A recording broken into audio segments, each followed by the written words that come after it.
It's a interesting day. I feel rather introspective and thinking a lot about who am I? If I am where I am and I'm where I need to be at any given moment, what does that mean?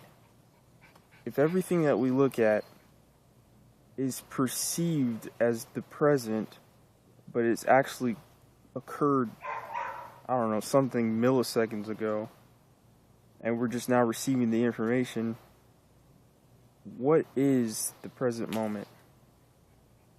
I like to believe that the present moment isn't visual. It isn't something that you hear.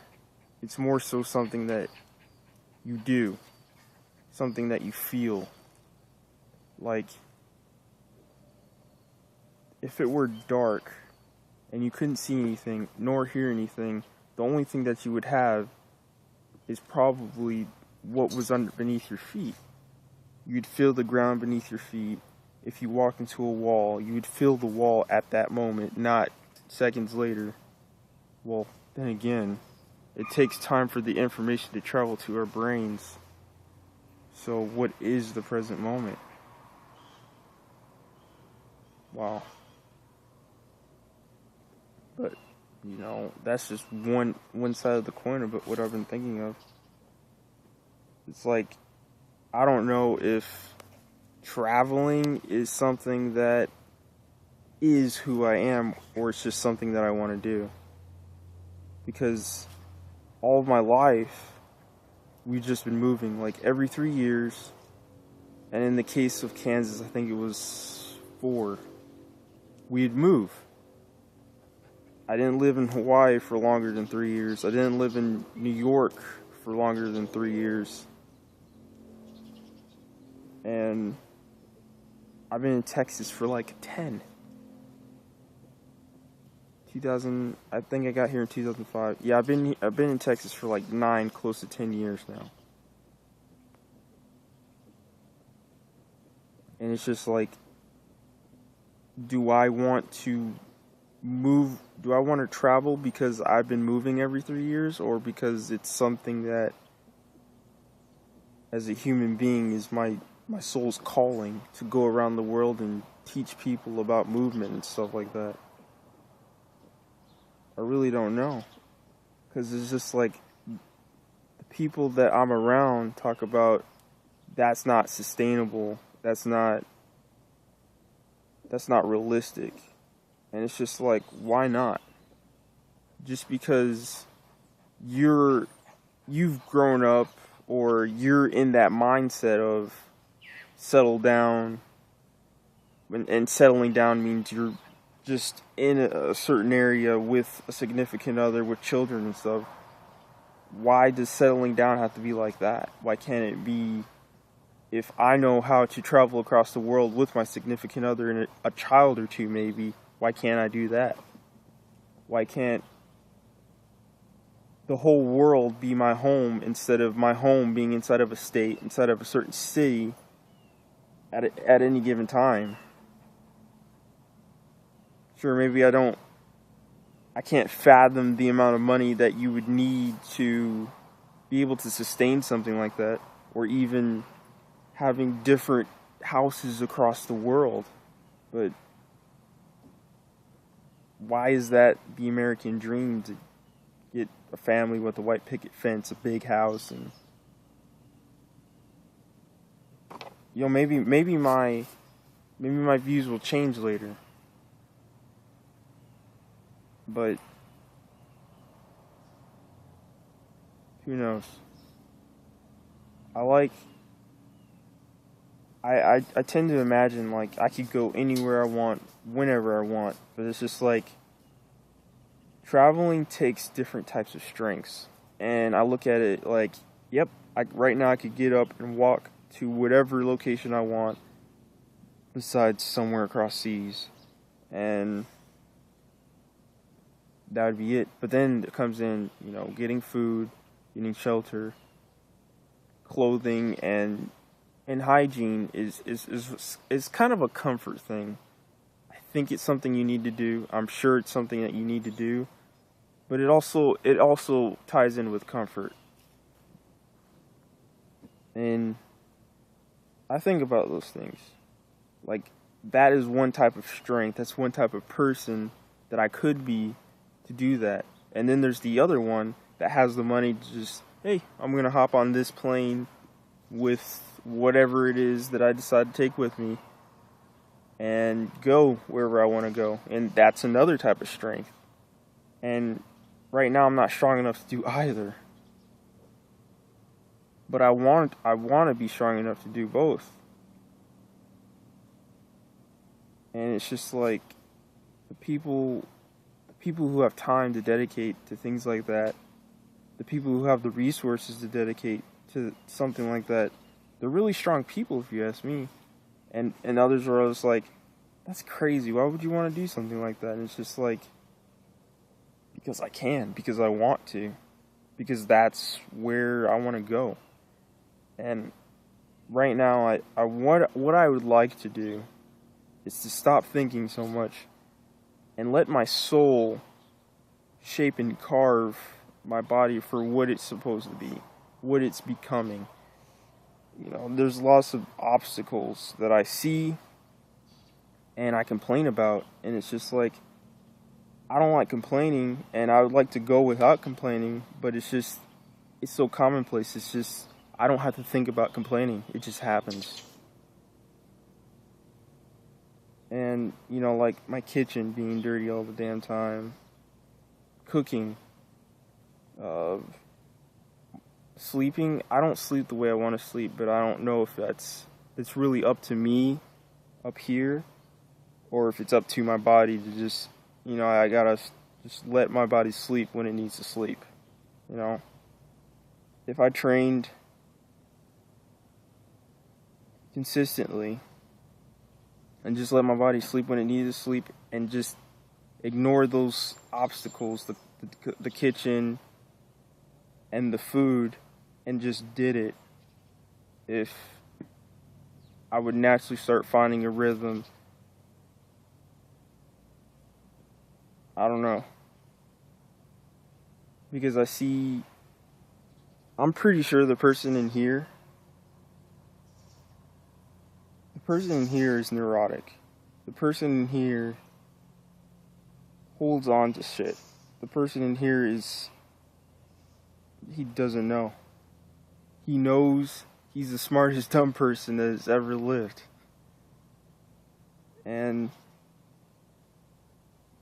I want the smartest person to be my body. I want my body to do things. I want it to do what it needs to do. I mean, yeah, I do have to control it.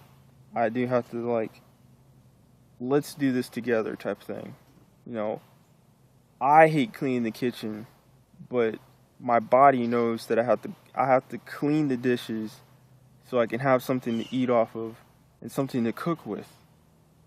I hate cooking, but my body knows in order for me to eat, I have to cook.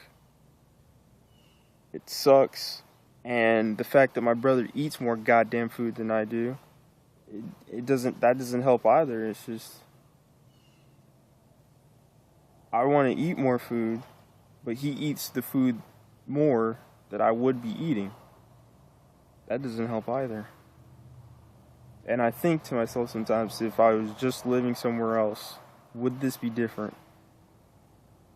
I think about that, and honestly, the answer would be, I don't know, because I would be way more relaxed in that situation, I guess, depending on what my job looked like for that scenario. If it was a good job and I had to work all the time, probably not. If it was a good job and I didn't have to work all the time, most likely I would be better. But I don't really understand right now what it takes for me to live alone, or just live in the context of living on my own, but with other people. I mean, there aren't a lot of people that I trust enough to be like, okay, we're in this together. If you go down, I go down, and if I go down, you go down, And that just to be, understood that since I'm trying to help myself and you're trying to help yourself and we're both trying to stay afloat, I'm not going to keep myself afloat and let whatever, who I'm tethered to. If I like to look at it like we're both afloat, and this person at any moment could become a rock. I don't want to be like, okay, fuck this, cut that bitch, and let them sink down to the bottom. No, I want to help inflate them a little bit. I don't like moving people who don't want to be moved. However, it has to first come within. Like, they generally have to want to. They generally want to have to move on their own, and then from there I can help them, because it's stupid trying to convince somebody to drink something they don't want to drink. Like, they talk about a percentage of things that aren't in your control, however big that percent is, versus the things that are in your control, and you shouldn't worry about the things that you can't control. And I think for modern society, that's impossible. Because we worry about criminals, we worry about what other people are doing. We worry about that shit all the damn time. But it doesn't matter who it is, what they're doing it for. We can't control them. We just can't. Because they have their own mind. They're going to do what they want to do. If they want to listen to us, that's their choice. But they do have the right, they do have the choice to change their mind at any given moment. The only thing that you can truly manipulate and control is yourself. I mean, sure, you could pick up something off the ground, but even the parameters to a stick could be, there's only so much you can do to control that. You could bend it in a certain direction, or you could bend it the other way. Eventually that stick's gonna break. So you can't completely fold it in within itself sometimes, unless it's a really wiggly twig.